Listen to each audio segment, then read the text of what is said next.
Hi, my name is Linsdau. I'm a polar explorer and motivational speaker. It's book review day!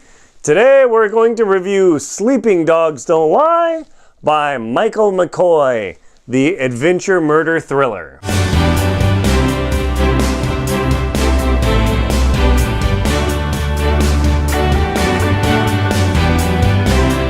The adventure murder thriller Sleeping Dogs Don't Lie by Michael McCoy follows the story of an orphaned Native Indian or Native American boy, Clifford Gustafson, who goes through some extreme trials early on in his life. Now, I'm not going to give away any spoilers in this video, or at least I'm not going to try to, so please don't flame me if I blow it, but I'll do my best to not give away anything that, oh dang, that was like a total surprise. It's nothing you can discover on the back of the book where he begins desiring to become an archaeologist after going through these tragedies early in his life, losing his family. I mean, oh my gosh, it's like I did a video earlier talking about the Ochese Nation, one of the First Nations from Canada. That's the same as Native Indian Americans.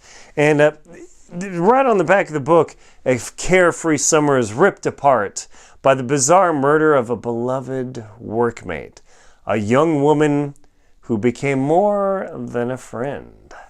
Yes, so this book definitely has some adventure, and it starts you off immediately. The story is gripping, it engages, the writing flows, and it's easy to follow. And I think my favorite chapter in here, Tragedy, Chapter 19. Boom, boom, boom. Now, I'm not going to read the book to you. Let's see, 8 a.m., Noticing Hillary. I want to find a sample for you early in the book so don't give me away any surprises of just the style. Let's see if we can find sorry, I should have picked something earlier. Okay. I'll read a paragraph just randomly sampled out of the book, and we'll see how it sounds and see what you think about the writing. Quote, I want to dig some artifacts, spend some time typing and inspecting those chipping scars through a magnifying glass. I want to sweat and swing a rock bar, hump a shovel, earn the good stuff deep down like I've heard and read about. I'm ready. Can you just find me something, Dr. Mills? I don't even care if I get paid or not. I just need room and board is all. There you go. Now, Michael McCoy, I believe this is his breakout novel. He's actually written quite a few other books. I'll put a link to Sleeping Dogs Don't Lie in the video description, so if you want to check it out, I definitely would recommend this book. The writing style is very approachable because, as you heard there, he doesn't use crazy high language or anything PhD-y, if you will, about archaeology. This is a much more approachable book, and it's not about archaeology in the study and science about it, but more about this one young man's experience of how he became interested in the crazy thing about archaeology. Now, nowhere in this book did Indiana Jones get mentioned that, oh, Indiana Jones is my inspiration for doing this. No, no, no. Think about this. A bizarre murder takes a Native American student into a world of survivalists, cultural conflict, and dangerous secrets. Ah, now this boy turning into a young man is a Native American. What type of archaeology are you going to pretty much do in North America? That's right, Native American and Indian artifacts. Now, talk about the cool connection there. I mean, it's just so, I would suppose, logical for McCoy to take that leap of, hey, you know what? There are tons of artifacts and pictographs. I've actually got a video about petroglyphs in southern Wyoming. I'll have to try and remember to put a link in that. I probably won't, but check it out. Look through my video list. If you've subscribed to my channel, I highly recommend it. You will find that video on those petroglyphs in the White Mountains near Rock Springs in southern Wyoming. Yeah, totally, people. If you haven't subscribed, come on, subscribe. It's super easy, and then my hair is all messed up.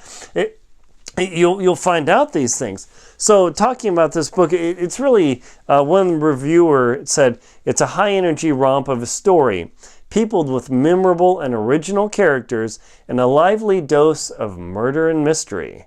McCoy's debut novel begs for an encore. There might be one coming. That's by Anne Hillerman, author of the award-winning Le Porche Manuelto Mysteries. Sounds pretty cool. So that's actually pretty accessible. The whole story follows Clifford Gustafson, or we'll just call him Clifford, through his trials and travails to the point where he goes to the university and decides, hey, you know what? I want to actually do this. Now, to become a real legitimate archaeologist, here's a real bummer. McCoy doesn't talk about that, and that's not really the point of the book. Is you got to get a PhD.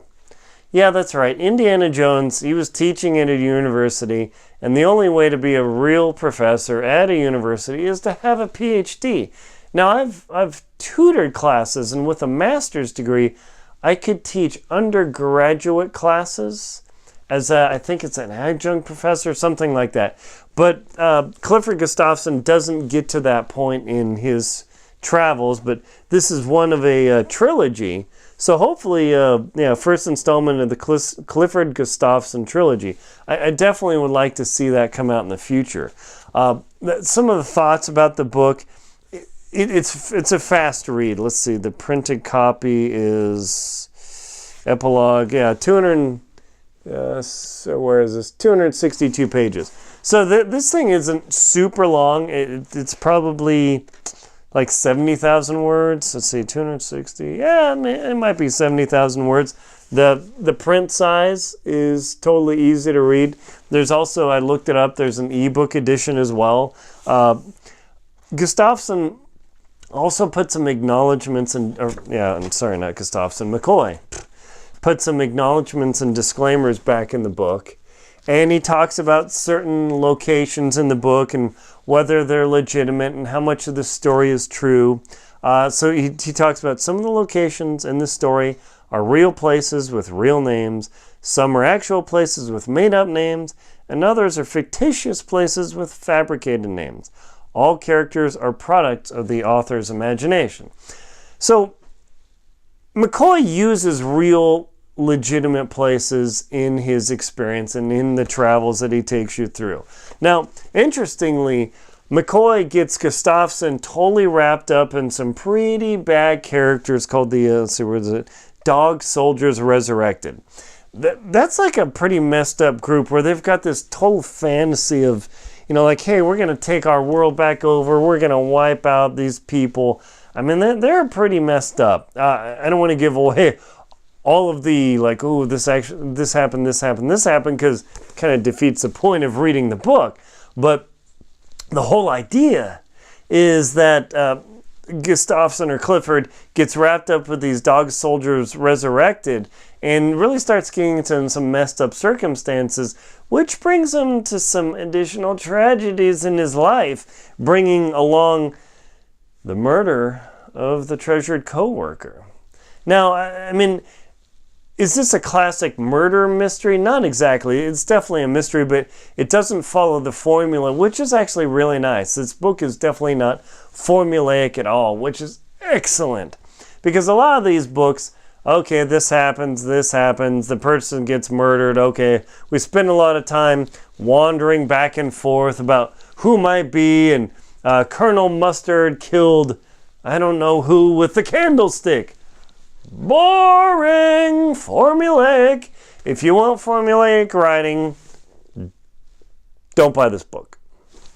If you want original, engaging writing, definitely, it's a sign, buy the book. I really liked it.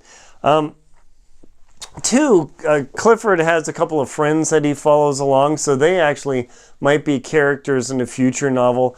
All of the people in this book are actually pretty relatable and realistic. There's nothing too outlandish. You've got a professor that supports people. You've got Clifford and his treasured workmate, plus a couple of other characters. McCoy definitely he takes the chance to toss in a few annoying slugs into the story, so you have somebody it makes you kind of irritated, which is good because, and he doesn't make anybody a true clear-cut bad guy, as in there's no motivation there.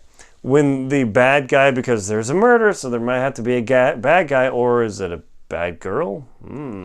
Good question. The bad person, shall we say? Hopefully I didn't give anything away in the book. Oh well. So the bad person is not clearly evil and distinctly like, oh, they're on this road to destruction, because there actually is some motivation there, which is really nice. A lot of times the bad guys, even in a James Rollins book or a James Patterson or Stephen King's a little bit different, but in their books, the characters are bad people, and it's clear they're bad, and they don't have very many, if at all, redeeming characteristics, or their evil plot is usually take over the world or whatever, something like that. So the bad people in McCoy's book are definitely not that clear-cut, okay, here's a bad guy, here's a good guy, how are we going to get to the end? No. Definitely not. So that makes it a much more fun experience and an excellent ride. So I highly recommend Sleeping Dogs Don't Lie by Michael McCoy. Excellent read. It'll keep you going. The chapters are not too long, so it makes it feel like it's a fast read. Total benefit there. I like the book, and I think you will too. My name is Aaron Linsdau. I'm a polar explorer and motivational speaker. Please like and comment on the video. Let me know if you read the book. Subscribe to the channel.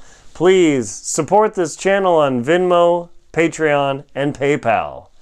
Thank you very much for watching.